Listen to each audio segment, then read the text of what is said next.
नमस्कार सभी को। हमारा ट्यूशन डिस्कशन सेशन जो कि एक कंटिन्यूस बेसिस पे हम चला रहे हैं, उसके आज के इस वीडियो सेशन में आपका स्वागत है। देखिए, एग्ज़ाम को लेकर के आप लोग बहुत अच्छे से प्रिपेयर कर रहे होंगे और क्वेश्चन प्रैक्टिस और सही आंसर्स तक पहुंच पाना और उसके लिए रिपीटेड क्वेश्चंस पे काम करना, ये बहुत ज़्यादा इम्पोर्टेंट होता है। तो अभी हमारा जो सेशन चल रहा है उसमें हम इवोल्यूशन यूनिट के क्वेश्चंस को डिस्कस कर रहे हैं। रेगुलर बेसिस पे ये क्लासेज आपको यूट्यूब पे अवेलेबल है। तो आई होप ये सारा सेशन आप लोगों के लिए बहुत ही महत्वपूर्ण रहेगा। आप इसका पूरा यूज़ कीजिए और अपने ट्यूशन प्रैक्टिस को और अपना जो स्टडी का जो प्रिपरेशन चल रहा है उसको डेफिनेटली आप इम्प्रूव कीजिए। चलिए आज का अपन सेशन स्टार्ट करते हैं। अपना पहला क्वेश्चन है कि you wanted to conduct Miller and Urey experiment and used a simplified apparatus with tungsten electron. तो जैसा उन्होंने किया था, सिंपली आपको एक एक्सपेरिमेंट के लिए बोला जा रहा है। You heated the glassware at 500 degree centigrade for 3 hours to remove any organic contaminants. तो हमने apparatus को पहले पूरा स्टरलाइज कर लिया है, ये भी बता दिया। फिर हमने कुछ गैसेज ली हैं जैसे कि अमोनिया है, मीथेन है, कार्बन मोनोऑक्साइड है, हाइड्रोजन है, ये सब एडेड किए गए, followed by generating electric spark. तो उनके एक्सपेरिमेंट के अंदर भी इलेक्ट्रिक स्पार्क क्रिएट किया गया था और यहाँ भी हमने किया है। गैसेज हमने अमोनिया ली है, मीथेन लिया है, कार्बन मोनोऑक्साइड और हाइड्रोजन लिया है। फिर हमसे पूछ रहा है कि which of the essential ingredients did you forgot to add. तो मिलर के एक्सपेरिमेंट के अकॉर्डिंग हम जो रिपीटेशन कर रहे हैं उस पर हमने कौन सी चीज़ डालना भूल गए हैं, ये अपन को बताना है। देखो, आप हिस्टोरिकली इस चीज़ को जानते हैं कि उन्होंने वाटर यूज़ किया था, वाटर वेपर्स यूज़ की थी। पानी रखा था, पानी को बॉयल किया था तो वाटर वेपर्स क्रिएट होती हैं, वो फिर अमोनिया से, मीथेन से, हाइड्रोजन से इनसे रिएक्ट होती हैं और जो ऑर्गेनिक कंपाउंड्स हैं वो सिंथेसाइज होते हैं। तो हमने हमारे एक्सपेरिमेंटल सिस्टम के अंदर वाटर को ऐड नहीं किया, तो जो हम भूले हैं दैट इज़ वाटर। तो आंसर विल बी वाटर। अगले क्वेश्चन पे आते हैं कि given below are names of scientist, ठीक है, और उनके लिए कुछ फ्रेज दिए हुए हैं जो उनके काम को दर्शाते हैं। अपन को मे और मे नॉट बी मैच, ऐसा हो सकता है कि कहीं पे मैचिंग है कहीं पे नहीं है, तो अपन को एक करेक्ट मैच निकालना है। करेक्ट मैचिंग के काफ़ी सारे जो टेबुलाइजेशन के क्वेश्चंस हैं वो अपन को पेपर्स में मिलते हैं। तो वेलेक का मेंशन है, लैल का मेंशन है, लेमार्क है, क्यूवियर है ना, इन साइंटिस्ट के नाम दिए हुए हैं और सामने इनके काम बताए हुए हैं। देखो, इनहेरिटेंस ऑफ एक्वायर्ड कैरेक्टर, ये बहुत ही सिंपल सा जो टॉपिक है वो हम सभी स्टूडेंट्स जानते हैं कि ये जो वर्क है ये लेमार्क का है। उपार्जित लक्षणों की वंशानुगति का जो सिद्धांत है वो लेमार्क का है। तो दिस इज फॉर ए। इसके बाद में नेचुरल सिलेक्शन इज डिफरेंशियल, ये डिफरेंशियल होता है, कंपैरेटिव जो होता है उसको हम डिफरेंशियल बोलते हैं। Natural selection is differential survival और रिप्रोडक्शन, कि जब नेचुरल सिलेक्शन की बात आती है तो एक ही स्पीसीज के जो सारे इंडिविजुअल हैं उनका रिप्रोडक्टिव फिटनेस, सर्वाइवल ये बराबर नहीं होता, उसको अपन डिफरेंशियल सर्वाइवल और रिप्रोडक्शन बोलते हैं। तो ये मैटर होता है फिटनेस का, रिलेटिव फिटनेस, और फिटनेस को अपन W से रिप्रेजेंट करते हैं, कैपिटल W। जब हार्डी वीनबर्ग के जो एविएशन वाले टॉपिक्स हम अपन पढ़ते हैं तो वहाँ पे आता है हमारे पास कि हम फिटनेस को काउंट करते हैं। तो ये जो कॉन्सेप्ट है ये वोलाक की है। जो कंपैरेटिव फिटनेस होती है और उसके आधार पे जो ज़्यादा फिट हैं वो ज़्यादा प्रोजेनी कंट्रीब्यूट कर पाते हैं, ये वोलाक का कॉन्सेप्ट है। सिमिलरली अगर हम जाएंगे कि process that alter the earth are uniform through the time, कि धरती का हमारा आज तक जो चेंजेस का जो ड्यूरेशन रहा है उसमें जो चेंजेस हुए हैं वो सारे हमेशा एक जैसे रहे हैं। हालांकि ये कॉन्सेप्ट सही नहीं है, बट हिस्टोरिकली हमें पूछा जा रहा है कि ऐसा किन का मानना था, तो ये लायल के कॉन्सेप्ट है। तो this is for Lyell.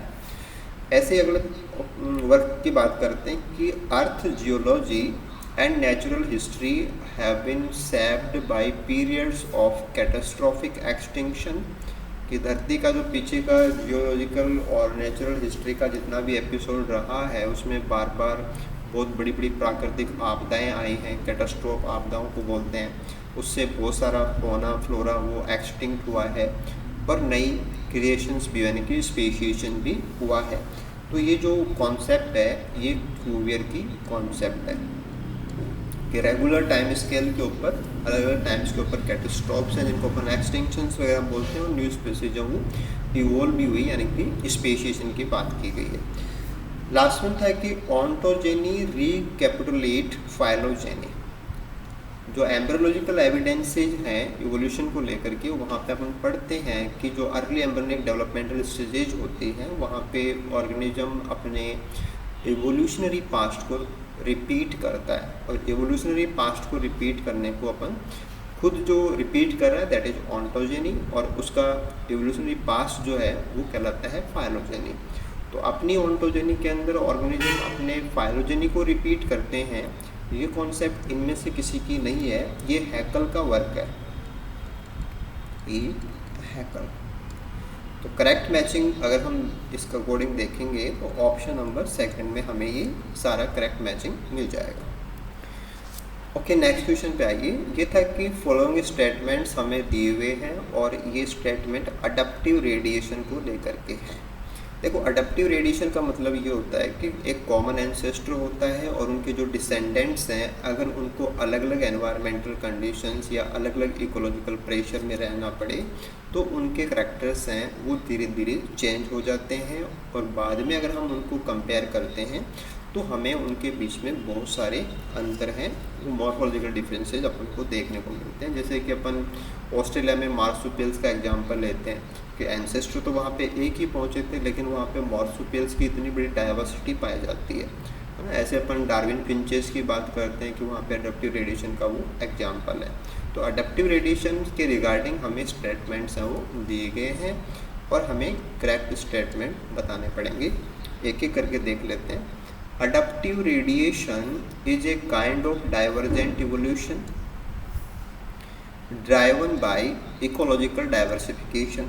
Ecological diversification का मतलब हो गया कि अलग अलग इकोलॉजिकल कंडीशंस, तो अगर सर्वाइव करने के लिए स्ट्रगल अलग अलग प्रकार का है तो उनमें डाइवर्जेंस आएगा। और अडप्टिव रेडिएशन ये सारा इसी चीज़ के ऊपर बेस्ड है, तो ये स्टेटमेंट हमारा सही है। Adaptive radiation is the divergence of unrelated taxa. Unrelated taxa नहीं होता है, ये कॉमन एंसेस्टर से बिलोंग करते हैं, कॉमन एंसेस्टर से इनका कनेक्शन है, तो अनरिलेटेड टैक्सा तो अपन अप्लाई ही नहीं कर सकते। हाँ, डिफरेंट निशेस के अंदर इनको सर्वाइव करना पड़ता है, वो बात तो सेम ही है कि अलग अलग प्रकार की इकोलॉजिकल कंडीशंस हैं जो कि उनके निशेस के रूप में अपन ले सकते हैं। तो निशेस के लिए तो बात सही है, बट कॉमन एंसेस्टर एक ही थे इसलिए रिलेटेड टैक्सा थे ना कि अनरिलेटेड, ये गलत हो जाएगा। नेक्स्ट वन था कि adaptive radiation is rare on archipelagos remove from mainland, कि मैनलैंड से दूर जो पानी है, समुद्र है, उसमें जो टापुओं का झुंड होता है उसको अपन एरेपिगलो बोलते हैं, जैसे कि डार्विन फिंचेस के लिए अपन पढ़ते हैं। तो एरेपिगलॉस के ऊपर जो अडप्टिव रेडिएशन है वो रेयर नहीं होता है, क्योंकि जब मैनलैंड से कट जाते हैं या मैनलैंड से दूरी पे होते हैं तो वहाँ की इकोलॉजिकल कंडीशन अलग प्रकार की होती है, तो वहाँ के कैरेक्टर अलग होंगे, तो वहाँ पे तो ये चीज़ें हमें बहुत स्ट्रांगली दिखाई देती हैं। तो रेयर का मतलब ये नहीं है, ये तो वहाँ पे बहुत अच्छे से मिलने वाला फीचर होता है। और अपन जानते हैं कि डार्विन फिंचेस को इतना इम्पोर्टेंस इसीलिए मिला है, वो तो एक प्रकार का शोकेस है कि वहीं से तो ये कॉन्सेप्ट निकल करके आ रही है। देन था कि प्रोसेसेज अनरिलेटेड टू निश एक्सप्लॉयटेशन, कि जो निश एक्सप्लॉयटेशन से जुड़ी हुई नहीं है, यानी कि इकोलॉजिकल जो सर्वाइवनेस से जुड़े हुए फीचर्स अपन एक बार मानते हैं उनको अपन ना लेंगे। Can be major drivers of species diversification. तो देखो यहाँ पे अपन देख सकते हैं कि जैसे कोई प्राकृतिक आपदा आ जाती है, ठीक है, सिमिलरली कोई जियोग्राफिकल बैरियर क्रिएट हो जाता है, तो वो निश एक्सप्लॉयटेशन है ना, उसे डायरेक्टली कनेक्ट तो नहीं होता, लेकिन वो कनेक्शंस, वो जो चीज़ें अपन यहाँ पे अप्लाई करें तो वो भी काम कर सकती हैं। ड्राइवर का मतलब जो किसी प्रोसेस को चालू कराए। तो स्पीशीज आपस में क्यों बदल रही हैं, उनके पीछे प्राकृतिक कारण हैं, कैटास्ट्रॉफ्स हैं, ये भी हो सकते हैं। और अनरेटेड निश एक्सप्लोटेशन जो होते हैं कि आपस में उनकी जो निशेज हैं उनको एक्सप्लोट करने के तरीके उनके बदल जाते हैं, तो वो चीज़ें तो होती ही होती हैं। तो ये भी हमारा सही स्टेटमेंट है। तो करेक्ट ऑप्शन हमारा ए एंड डी रहेगा। ओके, नेक्स्ट क्वेश्चन पे आ जाते हैं अपन। ये था कि the term abominable mystery Darwin के द्वारा यूज़ किया गया था और डार्विन ने इसका इस्तेमाल किसके ओरिजिन और डाइवर्सिफिकेशन के लिए किया था। तो डार्विन ने जो एबोमिनेल मिस्ट्री वर्ड यूज़ किया है उसका कनेक्शन एंजियोस्पर्म्स के इवोल्यूशन से जुड़ा हुआ है। देखो, एंजियोस्पर्म्स के जो इवोल्यूशन है या अर्ली एंजियोस्पर्म्स हैं उनके फॉसिल्स हैं और उन फॉसिल्स के अंदर बहुत सारी जगह पे फिनोटिपिक करैक्टर्स हैं, उनमें गैप है और उस गैप के लिए ये वर्ड यूज़ किया गया था।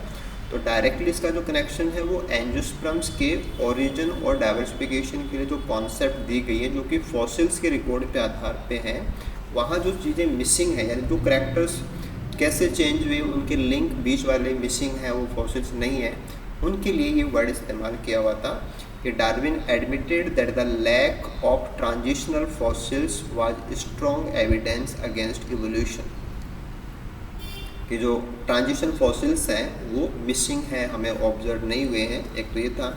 Specifically he called the profound lack of transitional flowering plant fossils as abominable mystery.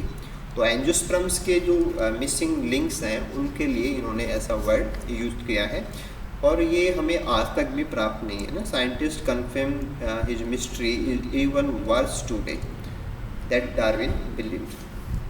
तो टेक्निकली आपको ध्यान देना है कि एंजियोस्पर्म्स के ओरिजिन के आधार पे ये वर्ड है, क्योंकि वहाँ जब फॉसिल्स को एक सीरीज में अरेंज करते हैं तो बहुत सारे बीच के जो फॉसिल्स हैं वो मिसिंग हैं, जो प्राप्त नहीं है, उनके लिए एबोनिमल मिस्ट्री कॉन्सेप्ट है। ओके, नेक्स्ट क्वेश्चन पे आइए। ये था कि given below are proposed analogous structures. Analogous उनको बोलते हैं जिनका ओरिजिन तो होता है डिफरेंट, यानी कि जो एंसेस्टर्स हैं वो अलग अलग हो, ओरिजिन अलग अलग हो, लेकिन उनका जो फंक्शन है वो सेम हो। तो हमें ऐसे फीचर्स को ध्यान देना है यहाँ पे जो अलग अलग ओरिजिन के हैं बट उनका फंक्शन एक है।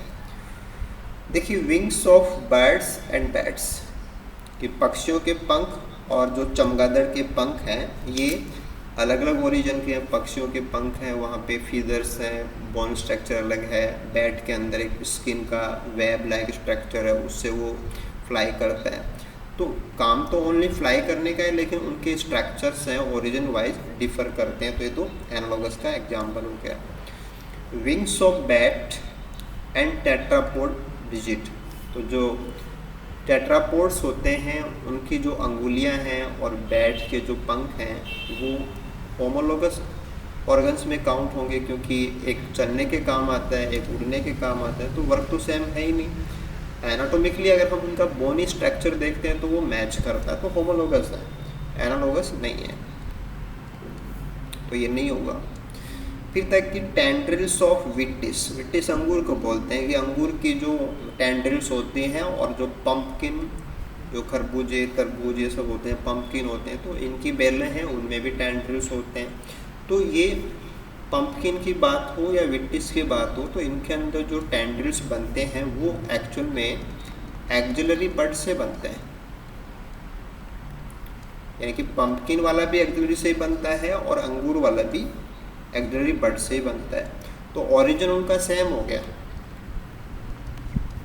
अगर ओरिजिन सेम हो जाएगा तो हम उनको एनालोगस नहीं बोलेंगे, हम उनको होमोलोगस बोलते हैं, तो ये भी हमारा आंसर नहीं होगा। इसमें थोड़ा सा आप ध्यान देंगे कि जैसे मटर का पौधा आ जाता है, पी आ जाता है, पी के अंदर जो टेंड्रिल बनता है वो लीफ से बनता है, तो वहाँ ओरिजिन डिफरेंट हो गया, ओरिजिन डिफरेंट। तो अगर हम पंपकिन और पी को कंपेयर करें, पंपकिन या व्हीट डिश को कंपेयर करें, तो फिर ये एनालॉगस हो जाता। तो टेंड्रिल तो है, किसी आधार से लिपट के चढ़ने के लिए काम आता है, लेकिन ओरिजिन देखना अपन को कि एक्सिलरी बर्ड से बनते हैं तो सेम हो गए, तो अपन होमोलोगस ही बोलेंगे। और अगर एक एक्सिलरी बर्ड से बनता है, एक लीप से बनता है, तो ओरिजिन डिफरेंट है, तो अपन एनालॉगस बोलते हैं। इसके बाद में था कि पोटैटो के ट्यूबर और जो हमारी स्वीट पोटैटो चुकंदर जो होती है, हाँ शकरकंद जो होती है, उनके लिए अपन अब यहाँ पे सोचेंगे। तो देखो पोटैटो में जो है वो तो है स्टेम का मॉडिफिकेशन, पोटैटो स्टेम का मॉडिफिकेशन है, और जो स्वीट पोटैटो है वो एक्चुअल में रूट का मॉडिफिकेशन है। तो इनके ओरिजिन डिफरेंट हैं, होमोलोगस तो है ही नहीं, बट इनके काम एक जैसे हैं कि ये क्या करते हैं, रिजर्व फूड को स्टोर करते हैं। तो फंक्शन को लेकर के सेम है, ओरिजिन अलग है, एक स्टेम का मॉडिफिकेशन है, एक स्टोरेज रूट का एग्जाम्पल है, तो एनालॉगस ही रहेंगे।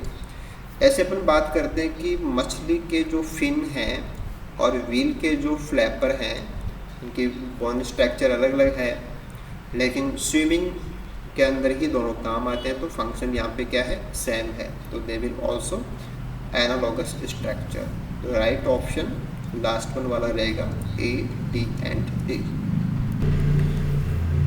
अगले क्वेश्चन पे आ जाइए।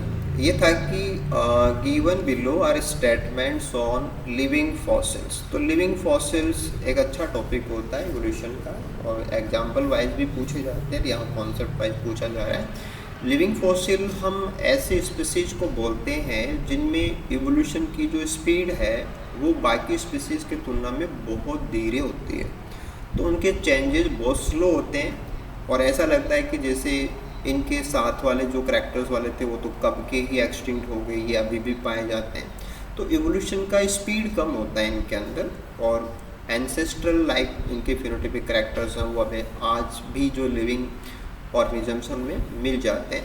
तो कुछ स्टेटमेंट हैं जो अपन को सिलेक्ट और डिसलेक्ट करने हैं कि living fossils are impressions of extinct organism.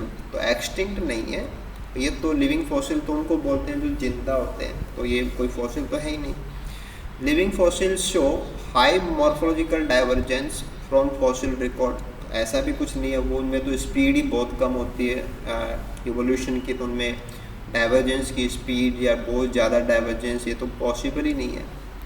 ऐसे था कि living fossils are always an evolutionary link. तो ये कोई ज़रूरी नहीं है कि कोई लिविंग फॉसिल हो वो हमेशा ही एवोल्यूशनरी लिंक हो, इसका कोई मतलब नहीं है कि दो अलग अलग ऑर्गेनिजम्स की क्लासेस के बीच में ये लिंक ही होंगे, तो लिंक की कोई कंपल्सरी ऐसा कोई होता ही नहीं है।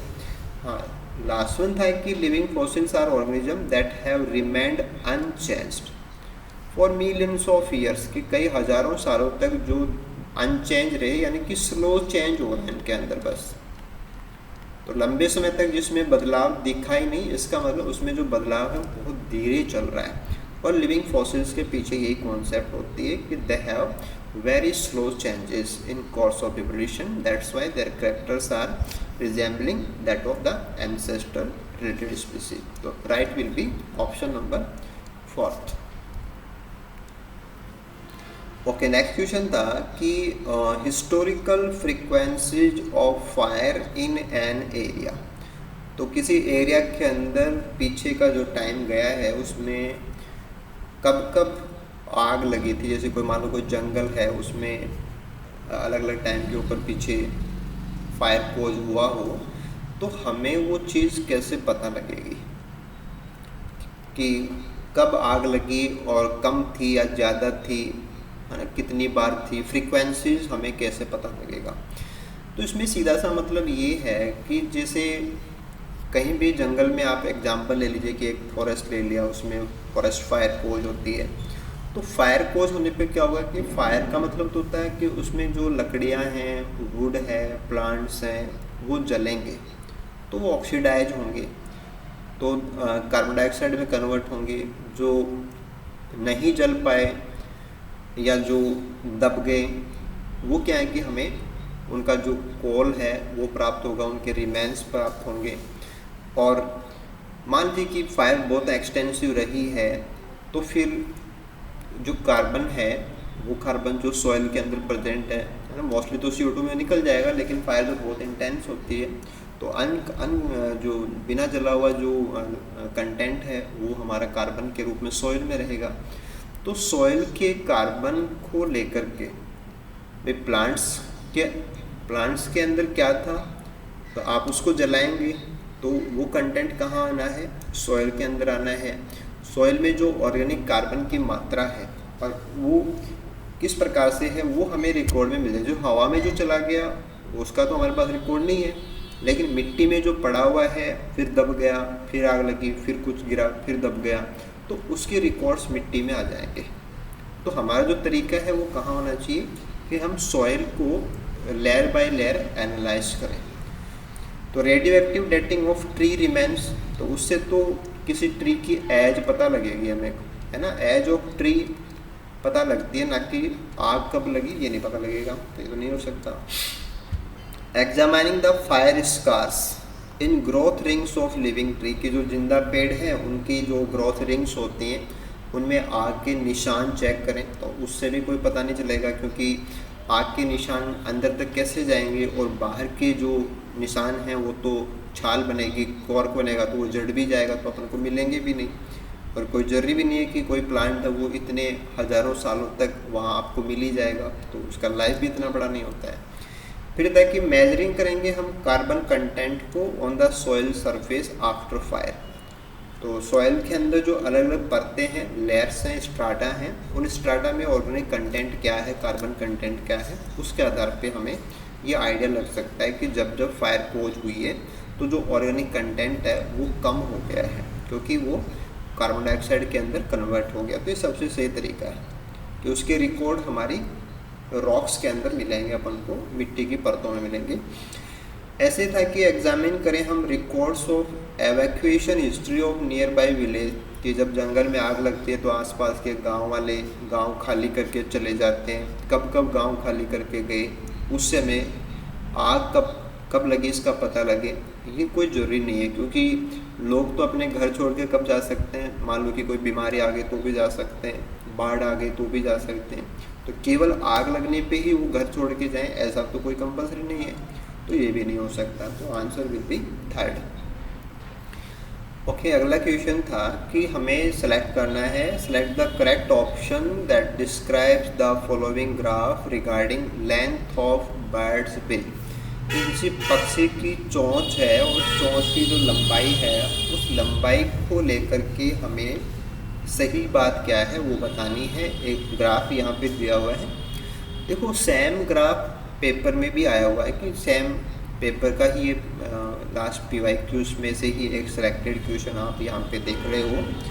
तो यहाँ पे देखो सबसे छोटी सी बात तो आप ये ध्यान देंगे कि एग्ज़ाम के अंदर जो ग्राफ डाला है उसमें एक्स एक्सिस पे क्या है, वाई पे क्या है, ये बताया नहीं गया है। तो आप थोड़ा सा ध्यान दें कि वाई एक्सिस के ऊपर तो आपको लेना है फ्रीक्वेंसी, कि कितने % बर्ड्स के अंदर आपको ये मिल रहा है, और एक्स एक्सिस के ऊपर आपको लेनी है लेंथ ऑफ बिल, चोंच की लंबाई। तो जो करैक्टर है वो तो हमारा एक्स एक्सिस पे है और कितनों में करैक्टर है वो वाई एक्सिस के ऊपर है।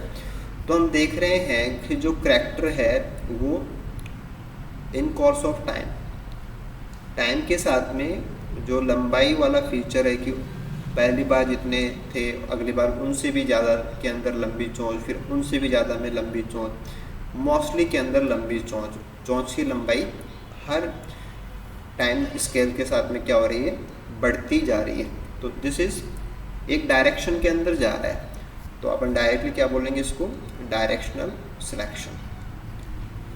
तो सेम अगर इतनी ही हाइट थी वही रह जाती हमेशा तो वो स्टेबलाइज हो जाता है। नेचुरल सिलेक्शन तो एक अलग फिनोमेना होता है। म्यूटेशनल सिलेक्शन, जब म्यूटेशन की रेट फॉरवर्ड बैकवर्ड म्यूटेशन की रेट काउंटर बैलेंस कर देती है, उसके बाद में म्यूटेशन के आधार पे कोई सिलेक्ट हो रहा है, वो म्यूटेशनल सिलेक्शन होता है। तो ग्राफ को देखते समझ में आ जाएगा कि हमारा लेंथ का जो पैरामीटर है वो हम देख रहे हैं कि वो बढ़ता ही जा रहा है, that is directional selection. Okay, अगला क्वेश्चन था कि कन्वर्जेंट इवोल्यूशंस क्या क्रिएट करता है। देखो, कन्वर्जेंट इवोल्यूशन का मतलब होता है कि जैसे एंसेस्टर अलग अलग हो और अगर उनको सेम इकोलॉजिकल कंडीशन में सरवाइव करना पड़े तो उनके करैक्टर्स हैं वो एक जैसे हो जाते हैं, सेम करैक्टर होंगे लेकिन उनके ओरिजिन डिफरेंट है। तो इसका बेसिक जो होता है कि सेम इकोलॉजिकल प्रेशर, इकोलॉजिकल जो प्रेशर है दैट शुड बी सेम। जैसे सबको ही उड़ने की ज़रूरत पड़ी, सबको ही तैरने की ज़रूरत पड़ी, सबको ही पेड़ पे चढ़ने की ज़रूरत पड़ी, तो उनके अंदर करैक्टर वो एक जैसे आएंगे। तो अगर अलग अलग एंसेस्टर्स उनके रहे हुए हों, यानी कि वो अनरिलेटेड थे, लेकिन आगे का जो टाइम स्केल जिसमें कि उनमें करैक्टर्स में बदलाव आया, उस दौरान अगर सबको एक जैसा इकोलॉजिकल कंडीशन फेस करना पड़ा है तो उनके करैक्टर्स हमें एक जैसे दिखेंगे।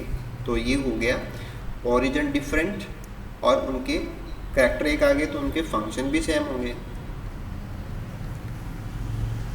तो सेम फंक्शन वालों को और जिनके ओरिजिन अलग अलग हों उनको अपन क्या बोलते हैं, एनालोगस स्ट्रक्चर्स बोलते हैं। देखो, होमोलोगस तो जब इनके एंसेस्टर एक होते तो बोलते हैं, वो तो डायरेक्टली एक सिंपल टर्म है, आप जानते होंगे। यहाँ पे तीसरा टर्म अच्छा है, आप इसको समझिए, जैसे सिन एपोमॉर्फिज। सिन एपोमॉर्फिक है, एपोमॉर्फिक है, ये क्या चीज़ होते हैं ये थोड़ा सा अपन देखें। तो सिन एपोमॉर्फिक का मतलब होता है कि एंसेस्ट्रल जो करैक्टर्स होते हैं, ancestral characters present exclusively in all descendants। देखो, कोई फाइलोजेनिक ट्री हो अपने पास और उसमें जो एंसेस्टर स्टॉक अपन ले रहे हैं उसमें कोई करैक्टर हो और वो करैक्टर उसके बाद के सभी डिसेंडेंट में हो तो अपन उसको सिन एपोमॉर्फिक करैक्टर बोलेंगे। जैसे मान लो कि अपन कोई फाइलोजेनी बना के दिखाएं कि ये कोई फाइलोजेनी अपन बना रहे हैं और कोई करैक्टर हमारे पास यहाँ है, वो करैक्टर एक्स एंसेस्टर्स में यहाँ आ गया था, तो वो करैक्टर हमें ए में भी मिलेगा, बी में भी मिलेगा, सी में भी मिलेगा, यानी कि तीनों उसके डिसेंडेंट हैं। कॉमन एंसेस्टर से ही ए बी सी बने। और कोई करैक्टर अगर एक साथ सभी डिसेंडेंट में एक्सक्लूसिवली मिले तो हम उसको बोलते हैं सिन एपोमॉर्फिक, जिनका मतलब फ्यूज जैसा है कि वो करैक्टर अपन को सभी में मिलेगा। तो कन्वर्जेंट के अंदर ऐसा नहीं है। कन्वर्जेंट के अंदर क्योंकि यहाँ तो कॉमन एंसेस्टर होता है,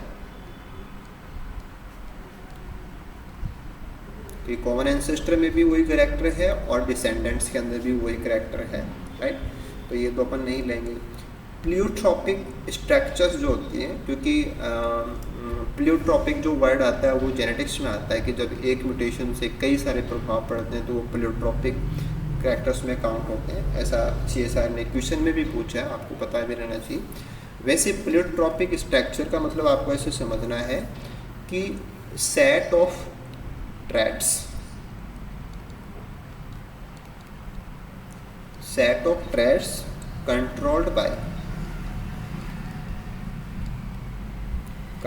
by set of genes in a non-random manner,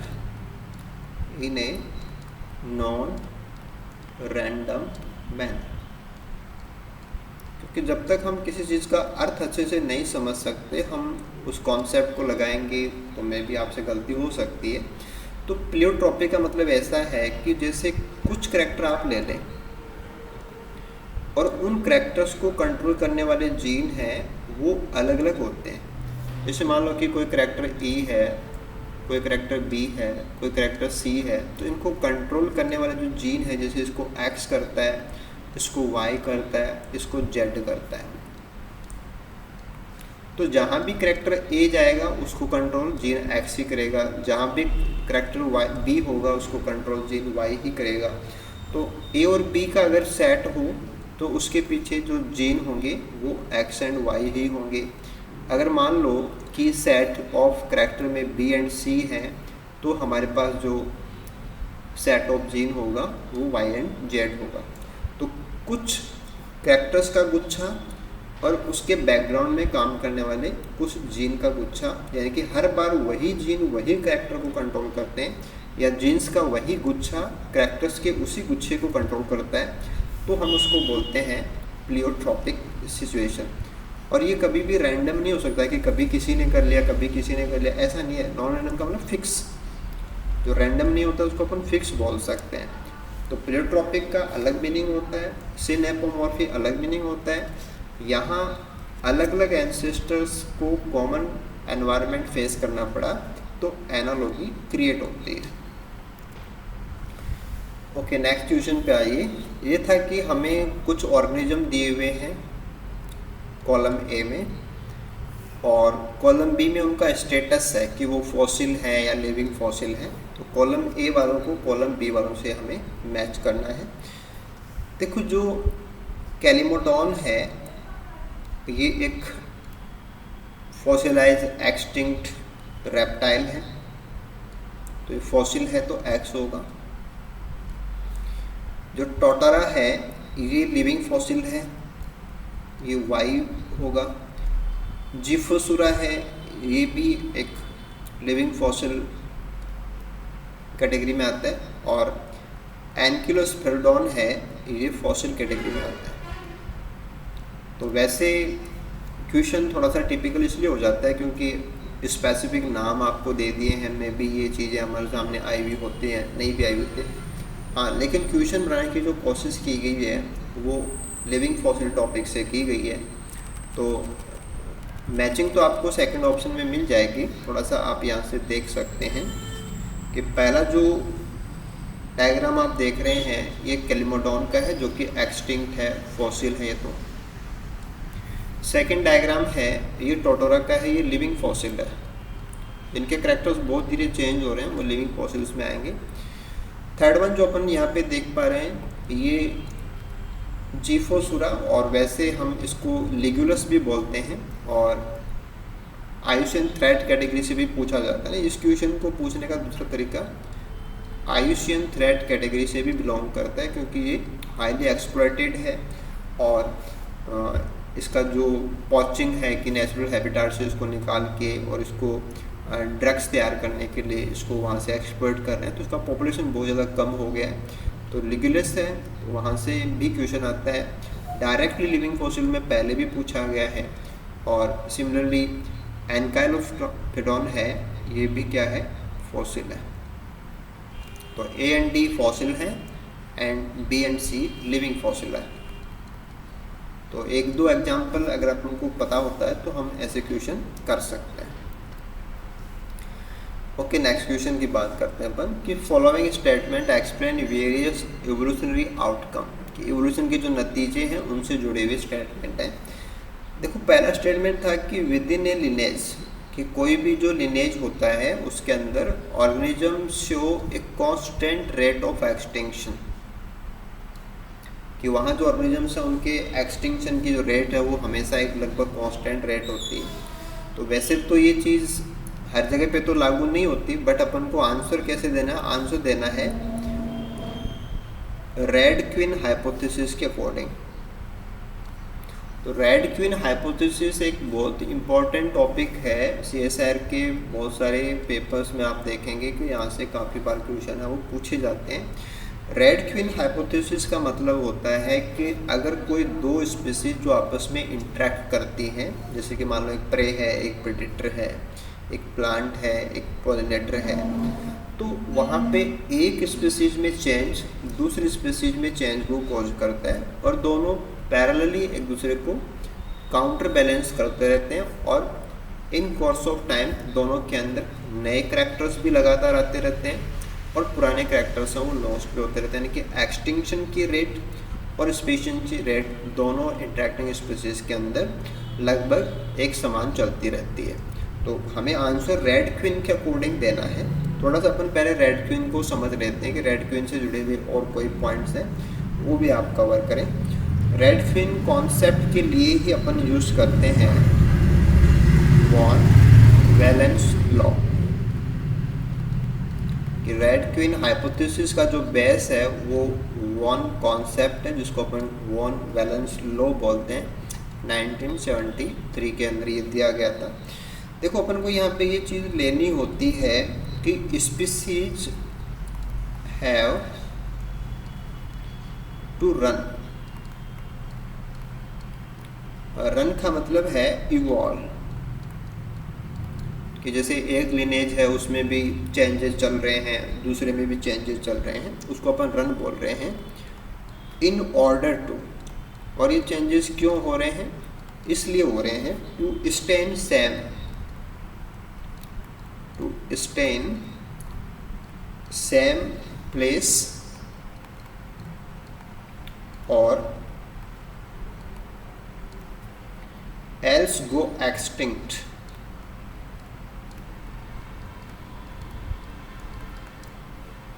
as the red queen.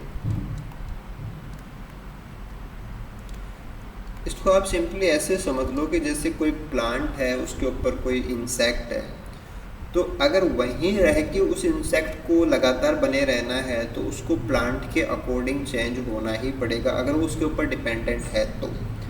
ऐसे एक प्रे है, प्रेडेटर है, आप इसको ऐसे अप्लाई करेंगे कि लगातार उसी जगह पे बने रहने का मतलब है कि जो भी चेंजेस हो रहे हैं उन चेंजेस के अकॉर्डिंग वो फिर भी सर्वाइव और रिप्रोड्यूस करता रहेगा। तो ऐसा हो, या फिर अगर ऐसा नहीं कर पाएगा तो उसको एक्सटिंक्ट ही होना पड़ेगा। तो ये इसका बेस है कि अगर बने रहना है तो चेंज होना पड़ेगा, और जो इंटरेक्टिंग स्पीसीज है उसके अकॉर्डिंग चेंज होना पड़ेगा। और यहाँ पे एक चीज़ आप और भी नोट करें कि पॉजिटिव रिलेशन होता है, positive relation between speciation and extinction.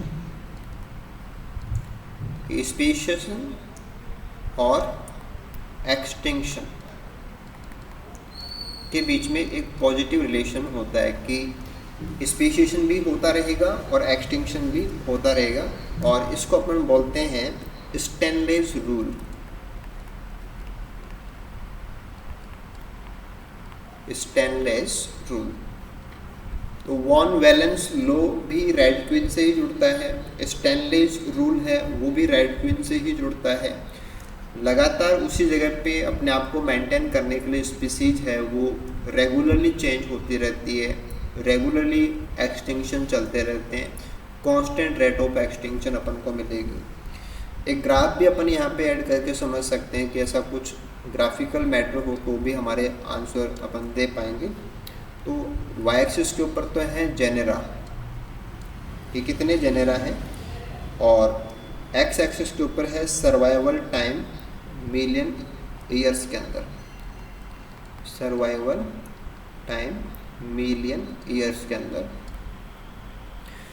और जो जेनेरा हैं जो सर्वाइव कर रहे हैं और वो अपन टाइम के साथ में देखें तो लगभग उनके अंदर एक कांस्टेंट कंडीशन मिलेगी।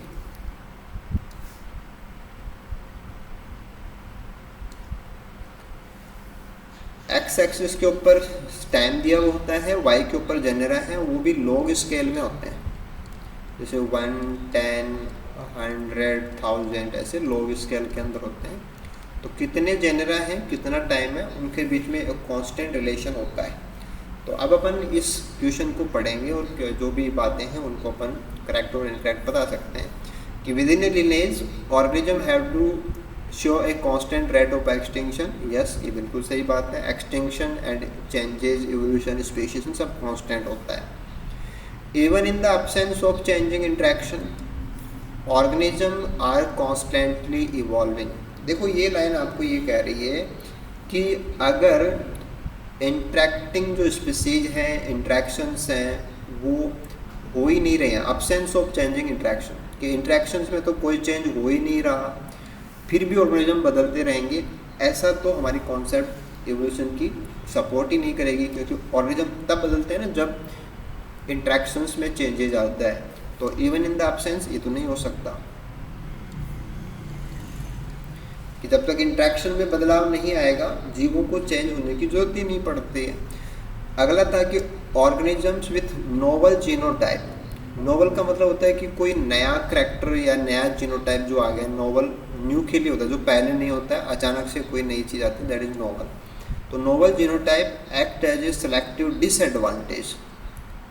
अब ये चीज़ अपन ऐसे सोच रहे हैं कि मान लो अचानक से किसी स्पीसीज के अंदर कोई नया जीनोटाइप क्रिएट हो गया, तो नया जीनोटाइप जो क्रिएट हो गया वो उसको नुकसान ही देगा। ये तो कोई ज़रूरी नहीं है, वो पॉजिटिव भी हो सकता है। तो सेलेक्टिव डिसएडवांटेज ही देगा, ये कोई ज़रूरी बात नहीं है। ये मे बी हो सकता है, मे बी ना भी हो, तो ये गलत बात है।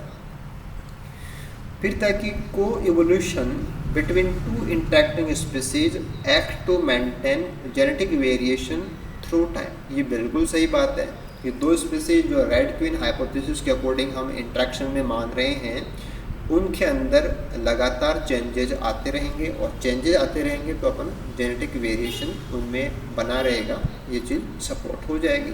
तो A and D R correct here. तो देखिए बहुत अच्छे क्वेश्चंस जो होते हैं उनकी लैंग्वेज से भी हमें बहुत कुछ समझना होता है, और वहाँ बाई कॉन्सेप्ट और क्या है, मैटर में और क्या है, जो मे बी हमारे अगले पेपर्स के क्वेश्चन में मिल सकता है। क्योंकि मैंने आपको अभी बताया कि रेड क्वीन हाइपोथेसिस से क्वेश्चन लगभग पेपर्स में आते रहते हैं, तो हमें अच्छे टॉपिक्स को थोड़ा डिटेल में जाके पूरा क्लियर रखना चाहिए कि वहाँ क्या है, क्या कॉन्सेप्ट की चीज़ें हैं, कहीं से कनेक्शन होता है तो वो किस प्रकार का कनेक्शन है। तो ऐसे क्वेश्चन आपकी स्टडी को और ज़्यादा एनरिच कर देते हैं कि आपने जो तैयारी की है उसको बूस्ट अप कर देंगे। मे बी आप किसी नए क्वेश्चन को आराम से हैंडल कर पाएंगे। तो रेगुलर हमारे जो क्वेश्चन डिस्कशन सेशन रहेंगे उसमें हम डिटेल में जा कर के सारे क्वेश्चंस को आपके साथ डिस्कस करेंगे, और ये चीज़ें 100% आप मान के चलिए कि आपका जो एग्ज़ाम को लेकर के जो प्रिपरेशन है उसको एक बेटर लेवल पे ज़रूर लेके जाएंगे। लास्ट मोमेंट पे जैसे स्टूडेंट्स हैं वो ओनली क्वेश्चन प्रैक्टिस करते हैं, डायरेक्टली सही क्या है बस उसको अपन या तो स्टोर करें या कोरिलेट करने की कोशिश करते हैं, कॉन्सेप्ट के गैप बीच में रह जाते हैं, और उनसे फिर रियल पेपर में हमें दिक्कत आती है। तो इसी गैप को फिलअप करने के लिए हमने ये प्रोग्राम रखा है। तो आप रेगुलरली इन क्वेश्चंस को यूज़ कीजिए, वीडियोस को रिपीटेड आप देखिए, अपने नोट्स जो हैं उनमें आप अपडेशन कीजिए, और उसके बाद में जो भी पिछले पेपर्स हैं उनको आप अटेम्प्ट भी कीजिए। क्वेश्चंस के रिगार्डिंग आपका कोई क्यूरी है या आपको कहीं और कोई इश्यू फेस करना पड़ रहा है कि कोई मैटर आपको अभी क्लियर नहीं है, तो आप कमेंट बॉक्स में हमें ज़रूर से बताना, हम उनका टाइमली सॉल्यूशन क्या है वो आपके साथ शेयर करेंगे। Okay, thank you so much, good luck.